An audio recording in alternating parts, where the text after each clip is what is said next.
Ready? Ready? Are y'all ready? Cause it's real talk. It's real talk. Tabby, Tassie. Hey, it's real talk. Rare, authentic, real experiences. Welcome, welcome, welcome. We are here with another fabulous episode of It's Rare Rare Talk. talk. Hey Yes, y'all. indeed. So we are here with co-host, Tabby. and I'm Ty C. So I am excited. We are excited, cousin. I'm going to let you introduce our special guest on today. Yes, y'all. So thank you all that are on. Listen, I don't usually do this because my mind don't be on it, but I'm going to tell y'all tonight. Y'all want to share this. You want to get your cousins, you want to get your brothers, sisters, get everybody on here tonight because we have such a special guest. We have been, I don't even want to use the word excited, but we have been looking forward to this episode. Like me and cousin were texting, like, this is going to be good. Like, we just knew that this episode was going to be so good. Like I said, we've been looking forward to it. We were talking earlier about this young man, even comments and people were sharing the post, that he was going to be sharing his story on tonight. I'm walking through the store with tears and I mean, just so elated, just so joyous about this young man who I had the pleasure of working alongside a couple of years ago. And so, y'all, I like to introduce to some and present to others, none other than Mr. Andre Childs. Welcome. Welcome, welcome, welcome. We are excited. Cousin, thank you so much for the connection with Mr. Childs, and Mr. Childs, once again, we just want to thank you for being here. Cousin is exactly right. When I think about the topic that we're actually going to be talking about tonight, like there's a lot of different pandemics that's going on in the world today, but addiction has been a national problem for a long time. Yeah. COVID came in and COVID made its name great and as far as like the headlines on television and media and all of that. But addiction has been, listen here, an issue for a long, long time. It has affected so many different families in so many different ways. And so just to know that Mr. Childs, you have celebrated 5 years in recovery melts my heart. And I have to be perfectly honest with you. This subject area right here is very dear to me. And it's very dear to me, not that I have actually experienced it personally, but coming from a job of 7.5 years of working with individuals who have been battling this for years. I always took my job very seriously. Right. And so to be able to talk about this matter tonight on It's Rare Talk, listen here, I am elated. I am excited. I am excited to hear your story. I love what God is doing in your life right now, right? And so, cousin, I know that, you have this thing where you talk about, we see a person's now, right? But every now has a then.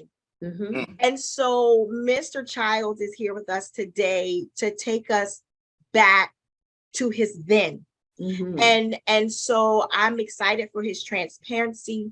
I'm excited for the support that he has had along the way. Andre, that's absolutely amazing. But once again, I'm excited that he made it out, cousin. And I'm glad that you two have an awesome connection. Yes. And once again, just excited to have him on the show. Yes. So welcome, Mr. Childs. Thank you. So we're going to ask that you would take us back to wherever, if you want to do the childhood or teens. Tell us how you were as a kid, if you were quiet, rambunctious, whatever. Give us a little background. Yeah, as a child, I very athletic, played sports, basketball, football, ran track, and wasn't quiet. I definitely talked a lot. But like I was thinking about it, back from 8 to 14, I was like my life was very good, playing sports, getting good grades, going to school, just doing everything I was supposed to do. And I felt like when I got to, even through high school, you know, 9th, 10th grade, 11th grade, I was real little. So like I just kind of stayed to myself a lot. Yeah. Played sports, stayed to myself because my sister, you know, she graduated in 2004, went to Hampton University, was always making honor roll, dean's list. Like, so I felt like, man, I have to stay on top of myself because like, you know, she out here like doing her thing, and things didn't end up that way. And sometimes I sit back and I ask myself, you know, maybe I didn't feel like I was good enough. You know what I'm saying? And that's maybe what transpired to send me in the wrong direction. So, you know, my childhood as a young child, everything was fine. My teenage years is when things started to take a turn. Okay. So how about senior year? Did you graduate or I graduated high school, you know, played varsity football, running back, defensive back, played basketball, and I even went to a JUCO college in Oklahoma for 2 years. And I feel like that is when I realized that maybe I might have an addiction problem. I didn't know nothing about addiction, narcotics, Alcoholics Anonymous, but I was in school and I was out like partying. You know what teenagers do, young kids do. You go to college, you party, you get up, you go to class. Well, the difference was I was partying and everybody else was getting up and going to class and I wasn't. Okay. I'm saying, so after being out there for a year and a half, I came back home to Claymont, Delaware, and that was in 2011. And that's really when I had like dibble and dabble, you know, smoking, drinking, doing some pills here and there. But when I came back from college is when my addiction really took off. Yeah. So it went to a whole nother level. Was it because you just had idle time? Do you feel like, so you didn't finish? You went to JUCO for a year and a half, but you didn't finish. You came back. So when you got back, did you feel like, man, what do I do now? Like, what do you think your mindset was at to cause, like you said, the dibbling and dabbling to go haywire, out of control? You know, a lot of the people I graduated with and family members, everybody went to college, graduated, you know, got a degree, or if not got a degree, like had a career. And I felt like I came back to my hometown and I just was in the mindset as like, what's next? Yeah. And a lot of the people that I hung around were, you know, they would have a job, but they also was, you know, in the streets selling drugs and getting high. And, you know, they say, you are who you hang around. If you hang around 9 people that's doing drugs and selling drugs, and you the 10th person, it's probably what you're going to end up doing. And that's just where it started. I would work here and there, but a lot of my homeboys from back home, man, like they got high. And I feel like me, I take things to the extreme. You know what I'm saying? Once I started, it was all she wrote. And like I said, when we get to like now, you know, because you know, once you get into a program, Narcotics Anonymous, you start to do like step work and like answer about yourself. Because back then I didn't know my reason of why I chose to pick up drugs. You know, I also didn't know I was a drug addict. So if I knew now what I knew back then, I mean, I don't know if I would have, but I'm grateful that I went through what I went through because it made me who I am today. Absolutely. I love that. You just said a lot. Right there in what you just said. Like, you said, I didn't know I was an addict. Because a lot of times when we in the midst of something, it's a couple of things: denial, or not just wanting to associate ourselves with something that has such a strong, you know what I mean, look to it, you know. But you said, I didn't realize I was an addict, you know. So let me ask you a question. If you don't mind sharing, what was your gateway drug? What was that first drug that led? Because you said, listen, I take things to the extreme, right? And I've heard a lot of people saying that from working in this field, you know, with other individuals. I've heard that, you know. So what was that first drug that took you into that place of, my God? Yeah. All right. So the first drug I ever did, right? Marijuana, smoking weed, drinking. But I would do, Xanax or perks here and there. But the first time I did opiates, like I sniffed a bag of dope, it gave me a whole different feeling. And I feel like from the first time I touched that drug is when I said to myself, like, this can get dangerous very quick. But in my mind, right, I'm telling myself that like I'm not like these addicts that walk around here and can't work and don't have no money and don't care about how they dress. I was telling myself like that's not me. So if I want to do this, I'll be able to do this and live a normal life. It didn't work out that way. Yeah. I was going to ask you exactly what we think so much alike, but on to the next question. So were you able to keep it from your family, or when did they find out? So for a while, I hid it from my family, but like my mom is, I'm a mama's boy. That's my dog, that's my rider, that's my my best friend. And I would come in the house some nights and she would see me and she would ask me like, what's wrong with you? I'm just tired. And but my drug use progressed from sniffing dope to like using needles. I shared about this on my anniversary. One specific time, man, I had left some needles in my closet. And my mom, she knew something was going on with me. She knows me. I walk in the house, eyes bloodshot, or my pupils all pinned. She knows something's going on. And she looked through my closet and she found a pack of needles. And she said to me, "We got to figure something out." Because my mom, she's like, "I'm not going to let you die in these streets from using drugs." And it got to a point though that like even when my mom knew and my dad knew and my sister knew, like it didn't matter because now I'm all in. You know what I'm saying? No matter who knows, no matter what people think, I don't care about keeping a job. I don't care what my family thinks. Like I'm in the midst of active addiction. Like I'm all in. Yeah. So it doesn't matter to me. Family events, going to birthday parties, Thanksgiving, Christmas. I'm going in there high at the table, nodding out, falling asleep, and just not caring. So let's talk about that right there, cousin. I want to, because I feel like a lot of times, and after having conversations with different parents of individuals who are active in addiction or struggling with addiction, sometimes if you have never walked that pathway, you don't know what to expect. You don't know what to think. You know what I mean? All you know is that you see your loved one in a situation that's not good, right? Yeah. And so I heard him say, listen, at that point in my life, all I cared about was my addiction, right? And it's because that disease takes over, right? And so that person that they actually seen come into the dinner table and things like that, it was taken over by a different force. Yeah. Yes. Right. And that thing, I heard what you say. You was like, in the beginning, when I took on the heavy stuff, the opiates or whatever, I knew that it could become dangerous. I heard about it, you know what I'm saying? But in my mind, because right at that point, it hadn't taken over your mind. In your mind, I got control over this. Yeah. Right? That's what a lot of people actually believe, that they got control over it. You know what I mean? Not realizing that thing right there, man, that's a demon all by itself.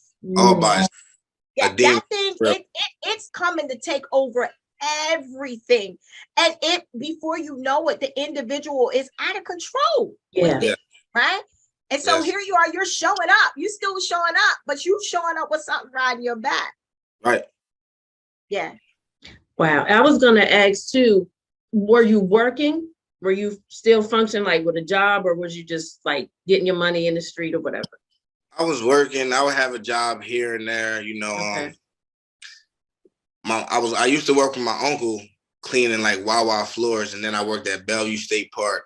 Worked there for about 4 months, got fired. Worked at Stanley's, a restaurant. Worked there for about 7 months, got fired. I would have a job, but I could never keep a job because if I woke up one day and I didn't have no drugs, there was no way I was going to work. And if I did go to work, I would try to find a way to either leave work and go use, leave work and go find some money, steal some money and go use. It was just, I couldn't keep a job if I didn't have drugs. I couldn't do nothing in life.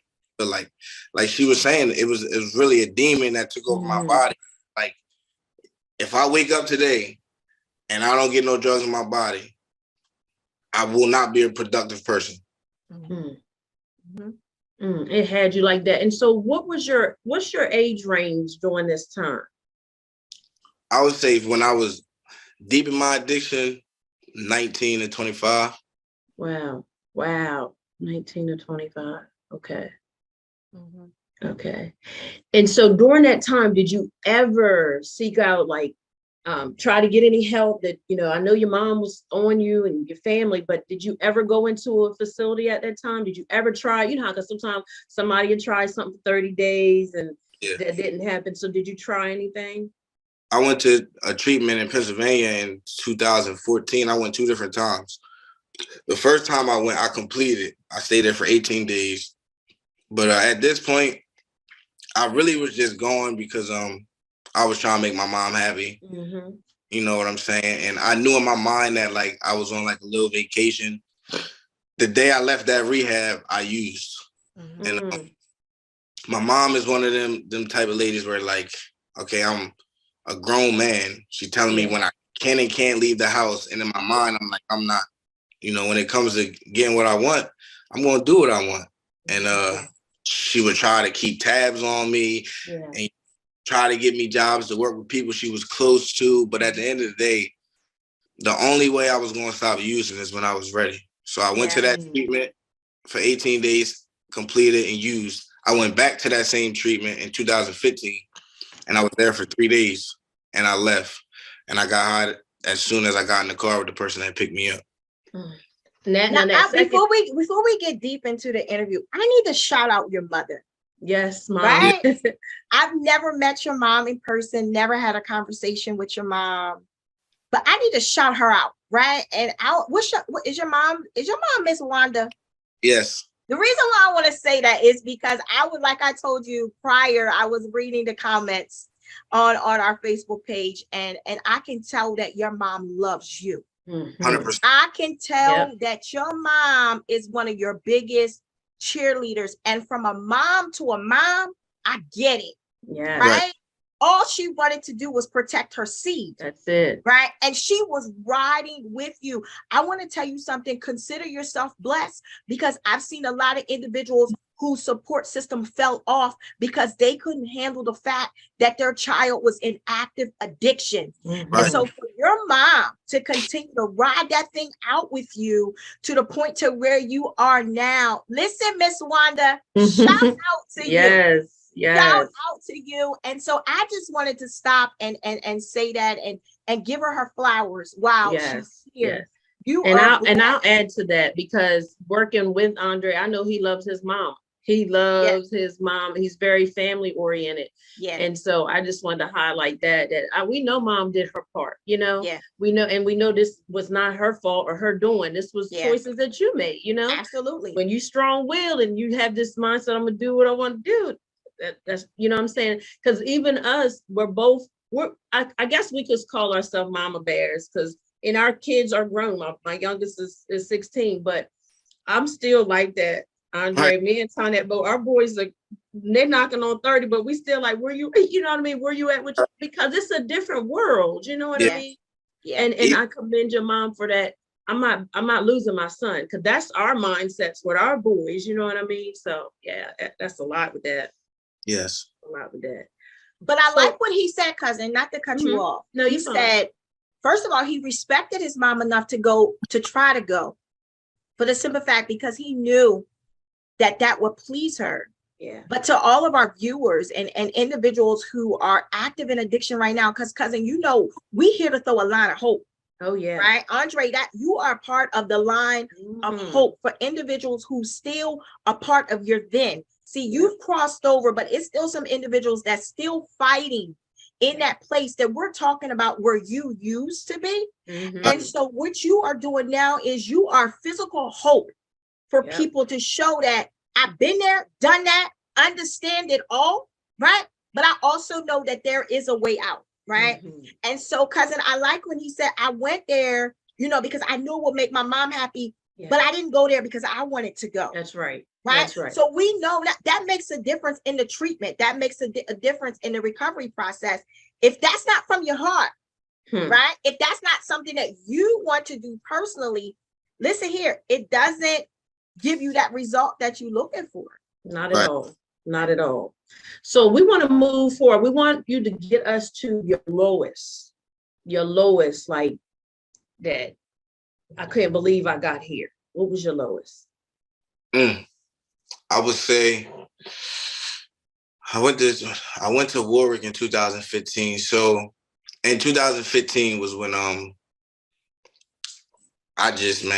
talking about walking around. I haven't had a haircut for like 7 or 8 months. Track marks all on my arms, on my leg. I'm probably weighing in at like 105 pounds. And at a point in my life where like I didn't want to work, I'm 24, ready to turn 25.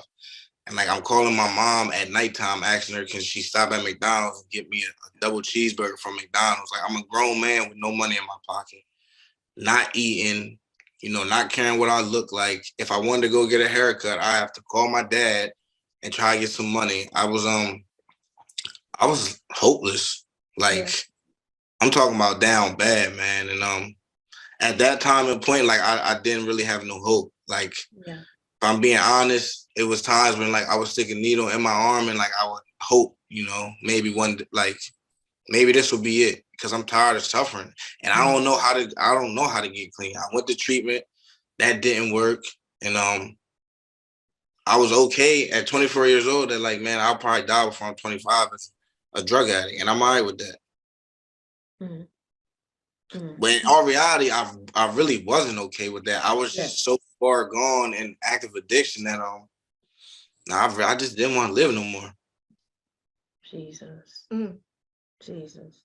The battle became that severe. Yeah. And I believe what you are saying, you gotta excuse me, because man, this topic makes me emotional, because I want to see people win. I want to see people free, and I want to see people healed. And I believe what you just said is what a lot of people feel on the inside. Yeah. You're speaking, you are able to verbalize now what so many people really want to say. Yes. Right? But you said, I'm saying this, but this is not, there's another part of me saying that I do want to live, but I can't kick this thing. Yeah. This thing is too heavy. This thing has overtaken me. This thing has taken me to my lowest point of just not caring. Yeah. Right? And so here we are. That is a very low point. Yeah. Yeah. And cousin called me before the show started. And she said to me, I'm gonna wear a shirt that speaks something inspirational, because when I think of this young man, that's what I think about. And I said to her, there's a call on his life. Yes. And we're talking about right now where you were at your lowest point. We come to encourage somebody on the day. That's good. You said I was at my lowest point where you say I'm done. Right? Cousin's shirt says, long story short. God saved my life. God saved my life. Yeah. I have many inspirational shirts. But when I was thinking about what shirt I was going to wear on the show, when I was thinking about the show all day long, if I could show you the dialogue between me and my cousin texting about this show, all I could think about was this word right here for your life. Purpose. Yes. Purpose. Yes. Your life is purposed. Yes.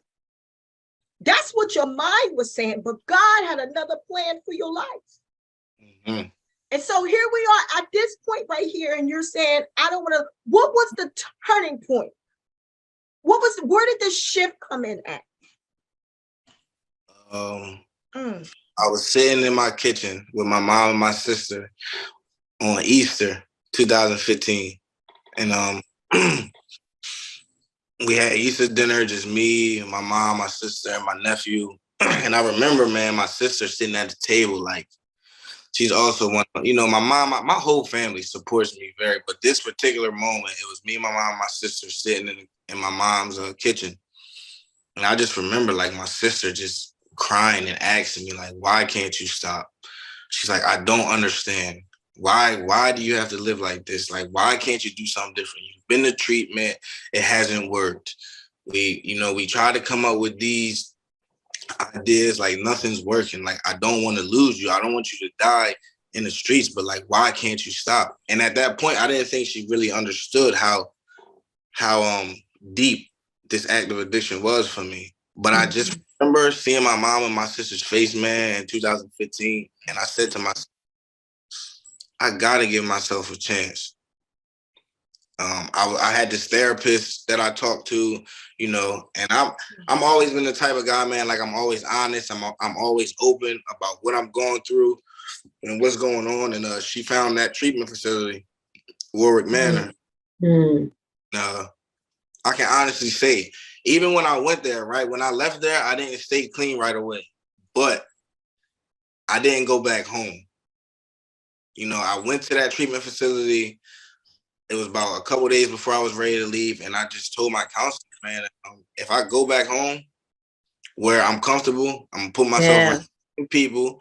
I'm going to put myself in the same neighborhood. I know where to go. I can walk there. I don't need a phone.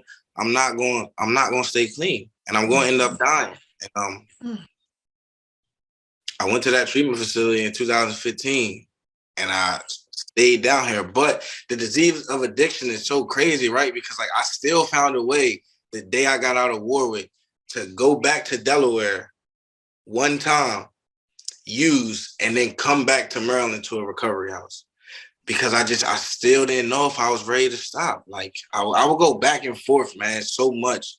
I don't want to use, but when that thing is on my shoulder talking to me, sometimes it's hard to shake it off. And 2015 was an up and down year for me. You know, I went to Warwick, I went back home, I went to a recovery house, I got a couple months clean. I think I had like 90 days clean.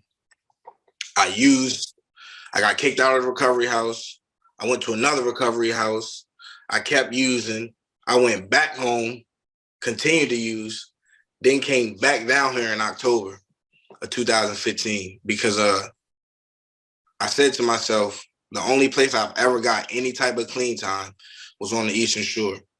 And I felt like when I went back home after being down here, it wasn't even about like being in a dark place. It was just about the years that I've spent in Claymont, Delaware doing that, and the 90 days that I spent up here clean.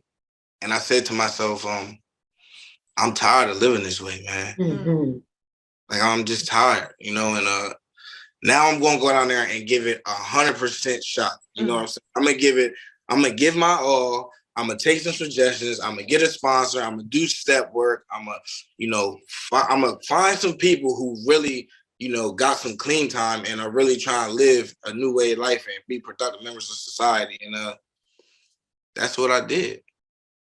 And, you know, my story, relapse is a part of my story, right? Like I had years clean from October 2015 to October 2017, and then I relapsed after having 2 years clean. And even just sitting here thinking about that, man, like I know what I did wrong. I know what happened, because it wasn't like I wasn't happy, you know? Yeah. Those 2 years was the best 2 years of my life.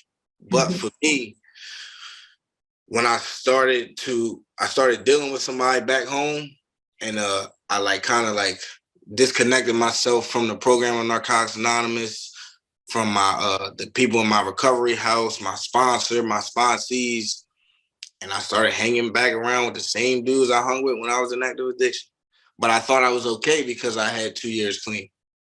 And let me tell you something. Listening to you makes me think about how powerful the mind is, right? But then you still had the drugs that's affecting the mindset all the more.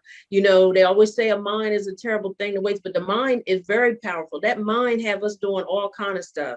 But I commend you sharing that part, because a lot of times you know, we can miss detail, and you just shared some detail right there. And like cousin said, we just appreciate your transparency so much. And we definitely believe that you're helping some people. I want to share something with you that I realized about the word recovery, because we hear it, but a lot of times people just think what people have their own, you know, definition of what recovery is. But this is what I found out about recovery. It's about the get back. That's in Latin, that's what it is. It's get back. It's getting back and getting back what we lost. Now, my struggles weren't your struggles. I don't have your story, but I definitely had some things that I had to recover from. So I had to get myself back together, my mind, you know, healing, all that stuff. Everybody has a different journey, and this one just happened to be yours.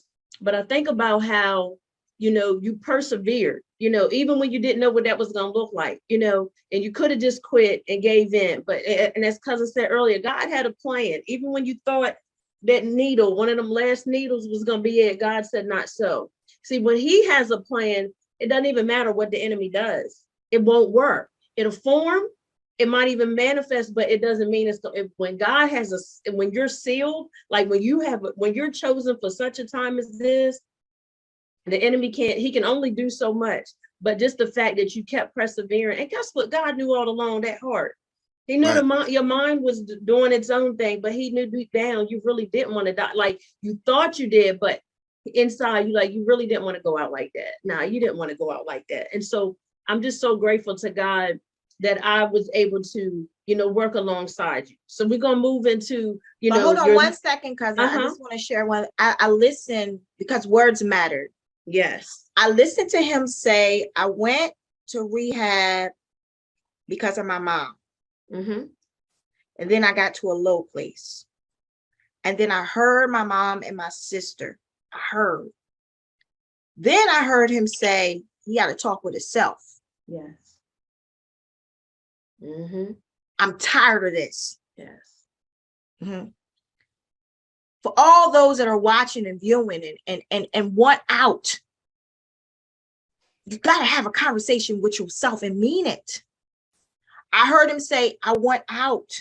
Mm-hmm. And then he started to seek out places of his. See, once you have that mindset, once he was ready to shift, didn't say the opposition wasn't going to come, right? But he was ready to shift.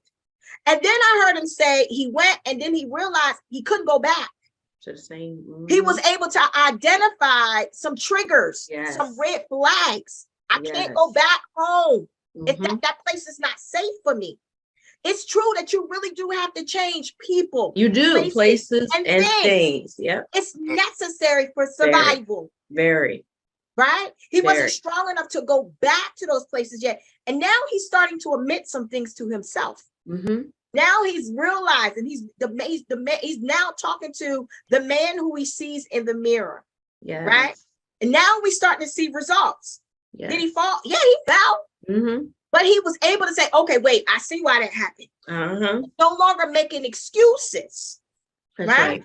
All right. But so he was trying to find solutions then. That's basically, it was the like mindset has shifted. That's right. You got to shift the mindset. It's important to shift the mindset. Yep. Right? Until you shift your mindset, it don't matter what nobody say. Mm-hmm. That's it. And also another thing is the shifting of the mindset allowed room for God to move. Yeah. See, I believe there's a lot of people that addiction, and Andre, you can, you know, comment on it. There's a lot of people that addiction has took out of here. Oh, yes. Yeah. A lot of individuals have died, unfortunately, from overdose. Mm-hmm. It's happened. It's true. I believe God had a plan for all of their lives. That's right. Come on now. There's a plan for everybody's life. But listen, he can't work where we don't give him room to work. Mm-hmm. When you shifted your mindset, because what you don't understand is, listen here, there was a word that was spoken over your life. Yes. And I'm assuming from reading a message, right? The mom commented and said, I'm so proud of you, son. And then there was a pastor who commented last night. I'm reading these text messages, and I'm telling you right now, Andre, my spirit was jumping. Yes. There was a pastor who then commented and said that she was proud of you. I don't know this pastor. She said that she was proud of you And she said that the Lord is going to do great things in your life. And she told your mother that she was proud of you and she hasn't seen nothing yet. Your mom came back and spoke the words that you spoke over his life. Yes. I need you to hear what I'm saying. This is why I know you have purpose. This is why I know God saved your life. There were some words that were spoken over your life. Your mother said the words that were spoken over your life helped her during the most difficult times of your life.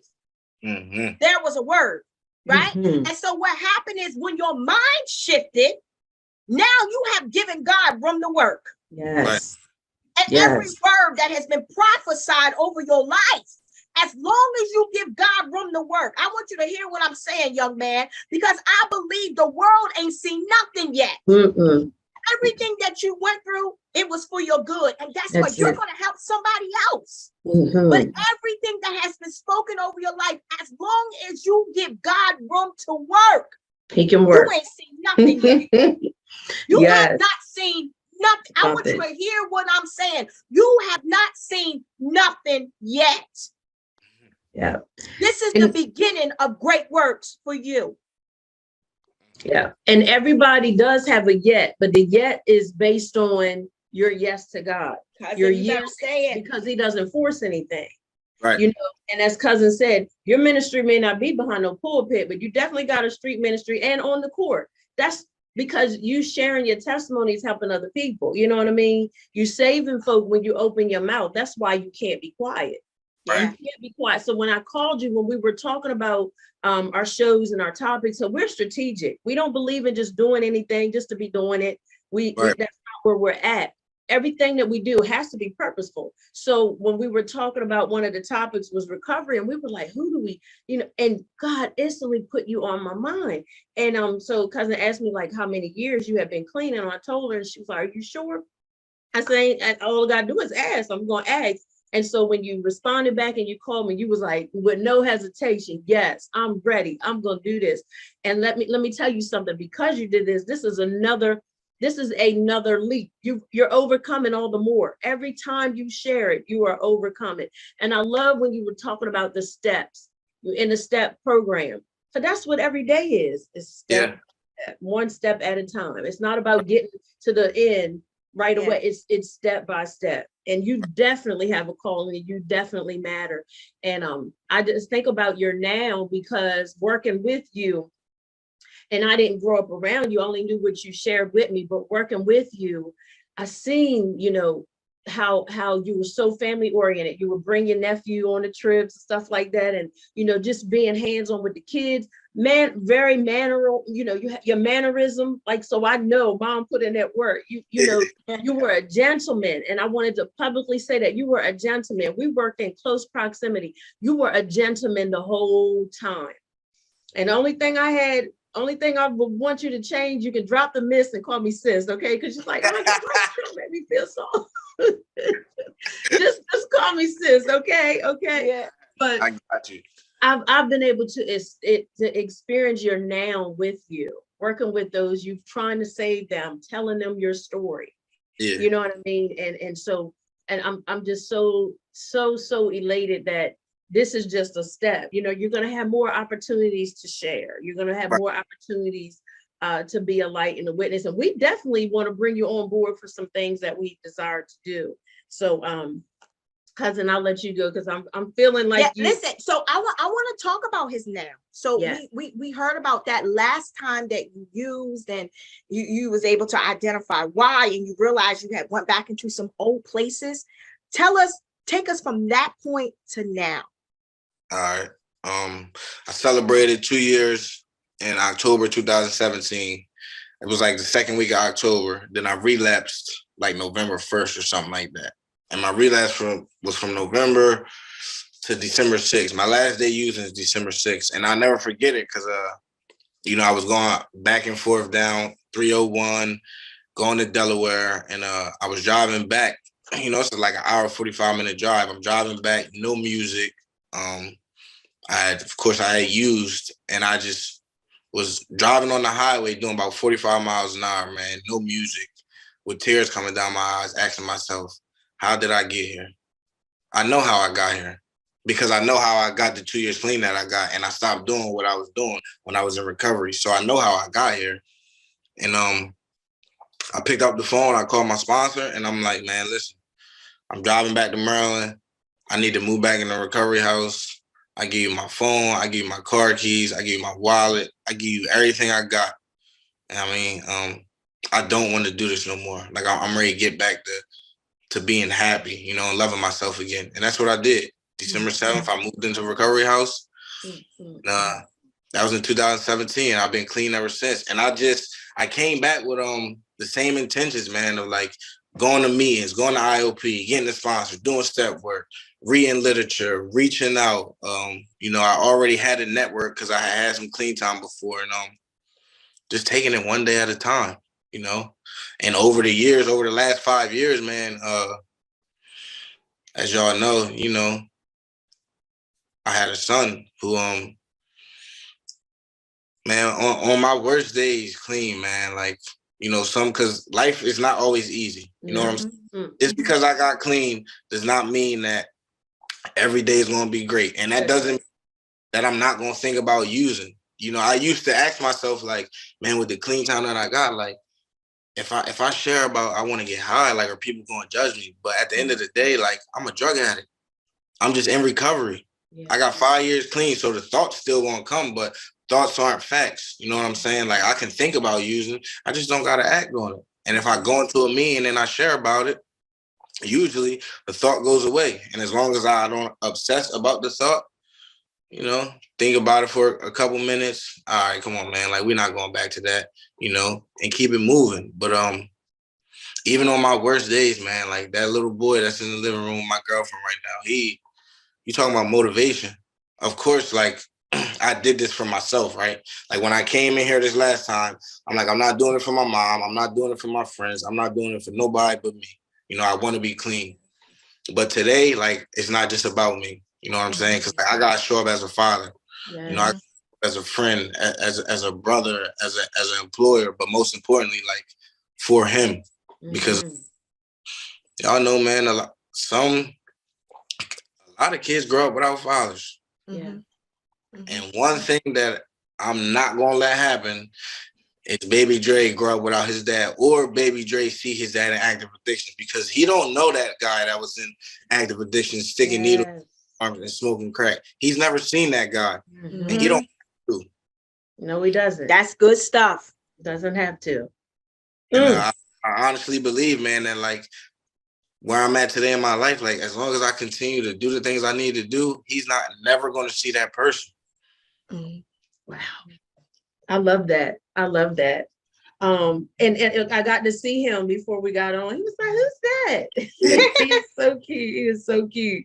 So let's share a little bit more about your support system, because we one of the things we were talking about earlier is a beautiful thing to have it. Everybody doesn't have it. And, you know, we wind it down, you know, to the end of the show, this interview, but to have that, as Cousin was saying, everybody doesn't have that. How does that make you feel? How does that make you feel? Makes me just feel loved, you know, and it also reminds me that, like, the things that my mind was telling me when I was in active addiction wasn't true.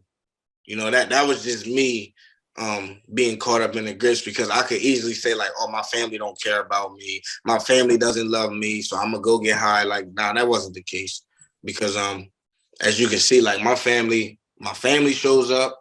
I got NA family that's not intermediate family, but I mean, they show up on a daily basis. When I celebrated 5 years clean, man, my family it was like 30 of them that came down here to drive 2 hours to Cambridge, Maryland, to sit in the church and listen to me share my story. Wow. And I truly believe that if it wasn't for my Narcotics Anonymous network, man, like, the guys in my network who I can get vulnerable with, it's been multiple dudes that I'm talking about, I've like real tears cried on their shoulders, or vice versa.